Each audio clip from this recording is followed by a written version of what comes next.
Good evening, and welcome to our discussion of the looking glass self. Would you say that most people desire to be accepted by others?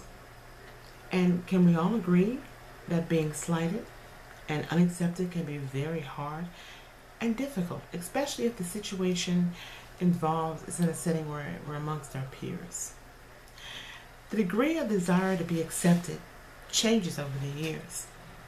It changes through social development, through the group of people that we hang amongst, through the environment, as well as your self-esteem and how you feel about yourself, how strong, how confident you are in who you are. Now, the research of the looking glass self was discovered by Charles Cooley in 1922. Mr. Cooley was born in 1864, and after graduating high school, he went on to attend the University of Michigan, where he received his undergraduate degree in sociology. And you may be asking yourself, what does she mean by sociology? Well, slide number 4 on my PowerPoint presentation gives you the statement or the definition of what sociology is. A sociologist is a person who studies the scene of development of organization and of functionality within society. Charles Cooley's biggest mission was to find answers about why people react and act the way they do, and to find answers as to why groups have such a profound effect on one individual. I'll give you a scenario about, I work at a local high school, and I once walked into what was about to be a physical altercation between two young ladies. I noticed as the crowd got bigger, or more people seemed to crowd around what was going on, it boosted them. It made them seem to be more confident. It helped. It didn't help much with the adrenaline flowing, but it boosted the atmosphere to where it was escalating into something that was going to turn into be a very volatile situation. So I pulled one of the girls outside with me, walked to a certain area of the parking lot where we had a conversation, and she was able to calm down. And then at that point, you were able to see who the true her was. But it was a great scenario, and I thought about that as I collected this information. There were others after Charles Cooley who also connected their research in comparisons to Charles Cooley's The Looking Glass Self, and elaborations on the theory. Some of the people were Thomas Sheff, Dr. Imad Rahim, Irving Goffman, Lee Schaefer, and then George Mead, of course, were one of the ones who actually elaborated more on Mr. Cooley's Looking Glass Self. Now, the Looking Glass Self, one might be asking, well, exactly what does that mean? And at encyclopedia.com, it does break that down for you. So I took liberty to pull that up to read that verbatim, and it says that this theory of the self highlighted the ways in which an individual's sense of self is derived from the perceptions of others, just like the reflections in a mirror, so to say. The self depends on the perceived responses of others, or as he himself puts it, each to each a looking glass reflects the others that thus passed. So basically, the looking glass self has 3 components here. One being the imagination of our appearance to the other person. Secondly, the imagination of their judgment of that appearance. And then self-feelings like pride, shame, embarrassment. In Cooley's work, the self, talk a lot about the self. And it's where society essentially compromises imaginations, if you will. Then we'll talk a little here, just to give you a little bit more meat here, how the mind works. How does the mind work? The human beings as an infant, if you see on another presentation, a slide following the last the human being as an infant learns to communicate non-verbally, and it does a majority of their task by watching those who are older than they are.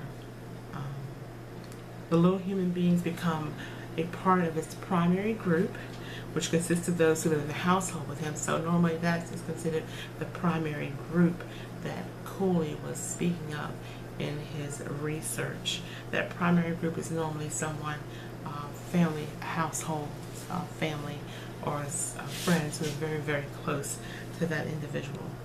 Cooley believed that the primary group provides all the conditions for self-emergence. So in order for that person to become who they need to be, it's important who they have around them. They have a family base of support there with them. We talk about social structure, and speaking of social structure and self-esteem, there was an article that was written, and it talked about the self-worth. Gekas and Swab, they had a few quotes on here. What they did say is that in these articles is how a person accepts what has been told to them is important, and human beings derive a sense of self not only from the reflected praises of others, but also from the consequences and products of behavior that are attributed to the self as an agent in the environment. So in order to be successful in life, it's imperative. It's imperative that we follow things that will be prosperous in seeking our goals. And too often we don't see that, but that it should be our number one focus. And then there was talk by Dr. Imad Rahim, who talked about stereotyping and labeling versus the looking glass self. And in these stereotypes, he was talking about the word ghetto, and not referring just to the place, like the slums or the projects, low-income based housing, things like that. He was talking about ghetto as a term for a person and as to how they act, because normally you see in the ghetto, low income, they're usually ignorant, don't know a lot to stay ahead. They're poverty stricken in some cases, and they're just basically living day to day with no goals set in mind. And that stereotype was frowned upon because it showed so much. Stereotypes normally show so much negativity, and it leaves such a stain, has left such a stain in our history that we look at stereotyping as negativity. And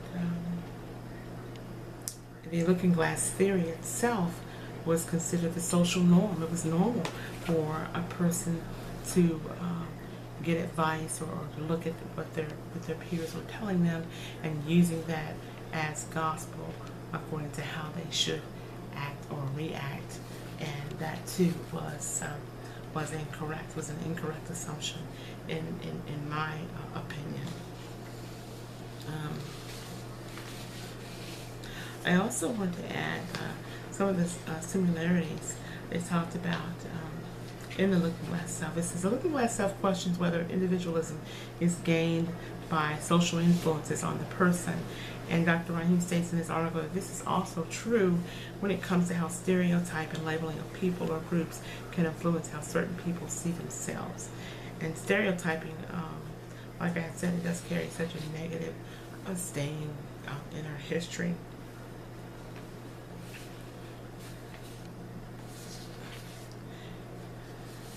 I also shared the 3 points about the looking glass self. But in conclusion, I just want to add that it's evident that Charles Cooley, the looking glass self, has very relevant grounds to deem this theory accurate. People state that it doesn't matter what others think about them, Yet most decisions that take place in their lives are based on how society will feel, how they will be looked upon,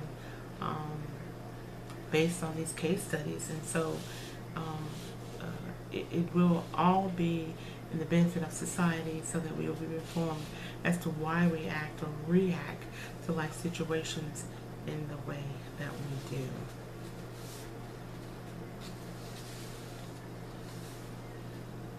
So the looking glass mirror is very, very relevant as to how many who suffer with self-esteem issues today. Leah Schaefer, who's at Westchester University, she wrote From Mirror Self-Recognition to the Looking Glass, Exploring the Justification Hypothesis, states that these effects are related to the imagined evaluation of others. And if the other's evaluations of the actor is positive, the actor is positive, like pride. But if the other evaluations is negative, the effects is negative, like shame or embarrassment.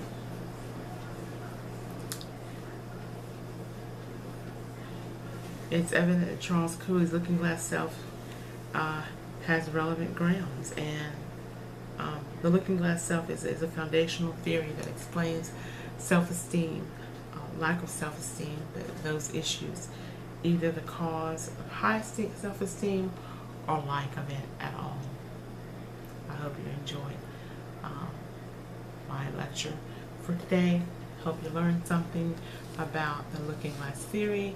This is Sandra Allen for Comms 522 class, and I will be speaking with you perhaps later in my career, where you'll be able to actually pull up videos and watch some very good sound information. Until then, thank you.